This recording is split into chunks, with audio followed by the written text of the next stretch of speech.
Question number 22, a metal plate is getting heated. तो आपको बताना है इन चार स्टेटमेंट में से कौन सी इनकरेक्ट है। दोबारा रिपीट कर रहा हूं, इनकरेक्ट है। ठीक, चलिए बात करते हैं पहले स्टेटमेंट ए की। ऑप्शन नंबर ए में जो स्टेटमेंट दिया, it is placed in a space varying magnetic field that doesn't vary with time. अब ये स्पेस वेरिंग मैग्नेटिक फील्ड है जो टाइम के साथ चेंज नहीं हो रही है। इसका मीनिंग क्या है?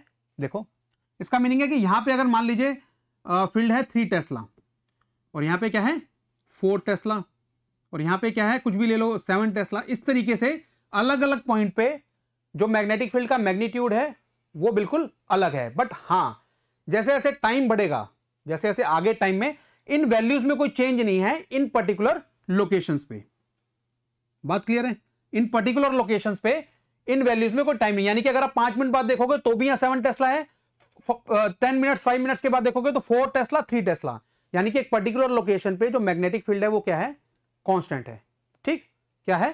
कांस्टेंट है। तो अब उस केस के अंदर अगर मैं यहां पे एक प्लेट रख देता हूं, ठीक है, 3 टेस्ला वाले यहां पे प्लेट रख देता हूं। ठीक, तो अगर मैंने यहां पे प्लेट रख दी है, क्लियर, तो यहां पे क्या है? मैग्नेटिक फील्ड क्या है? बी क्या है? कांस्टेंट। अगर बी कांस्टेंट है तो फ्लक्स आपका क्या होगा? वो भी कांस्टेंट होगा। सो जो इंड्यूस्ड ईएमएफ है या फिर इंड्यूस्ड करंट है वो तो आ ही नहीं पाएगा, है ना, क्योंकि फ्लक्स क्या है? कांस्टेंट है। तो जब इंड्यूस करंट ही नहीं आ पाएगा उस प्लेट के अंदर तो कोई भी हीट लॉस, जो करंट ही नहीं होगा तो उसमें हीट लॉस की पॉसिबिलिटी है ही नहीं, या हीट डिसिपेशन हो ही नहीं पाएगा। तो पहला ऑप्शन जो है आपका, उस केस में मेटल प्लेट हीट हो ही नहीं सकती। ये पहला ऑप्शन मैंने किया है। ठीक है, तो ए वाला पॉसिबिलिटी है कि ए क्या है आपका?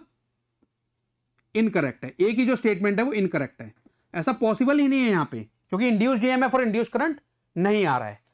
बी और सी की अगर हम बात करें शॉर्ट में, बी और सी दोनों में, एक में डायरेक्ट करंट है यानी कि करंट का मैग्नीट्यूड क्या है? कांस्टेंट है, और एक में अल्टरनेटिंग करंट है जिसमें मैग्नीट्यूड कैसे जाता है?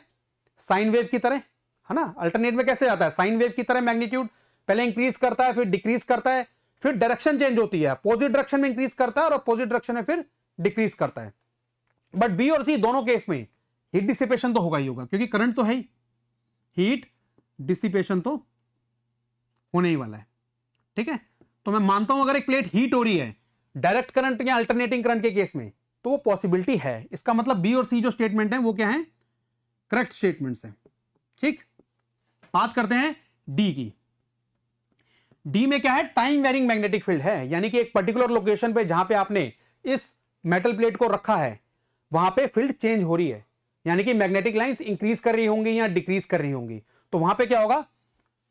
DB by D T exist करता होगा। जब dB by D T exist करता होगा तो आपका फ्लक्स में भी चेंज होगा, फ्लक्स भी आपका चेंज होगा, है ना। और जब फ्लक्स आपका चेंज होगा टाइम के साथ तो वहां पे हमारा क्या आ जाएगा? इंड्यूस्ड ईएमएफ आ जाएगी, और इंड्यूस्ड ईएमएफ के कारण हमें क्या मिल जाएगा? इंड्यूस्ड करंट मिल जाएगा। अब बात वही आ गई ना, जब इंड्यूस्ड करंट आ गया है तो यहां पे भी हीट डिसिपेशन होने ही वाला है। तो इंड्यूस्ड करंट आ गया तो हीट डिसिपेशन होने ही वाला है। तो यानी कि जो ऑप्शन डी की स्टेटमेंट है उससे हम कह सकते हैं कि मेटल प्लेट आपकी हीट हो रही है, यानी कि ये भी जो ऑप्शन आपका, ये जो स्टेटमेंट है, याद रखना स्टेटमेंट बता रहा हूं मैं, ये स्टेटमेंट बी और सी ऑप्शन की स्टेटमेंट करेक्ट है, डी ऑप्शन की स्टेटमेंट करेक्ट है, बट ए ऑप्शन की स्टेटमेंट इनकरेक्ट है। और वही हमको बताना है। देखो यहां पे इन्होंने बोला इनकरेक्ट वाला बताना है, तो आंसर क्या होगा हमारा? Option number A. Option number A हमारा आंसर होगा। Thank you.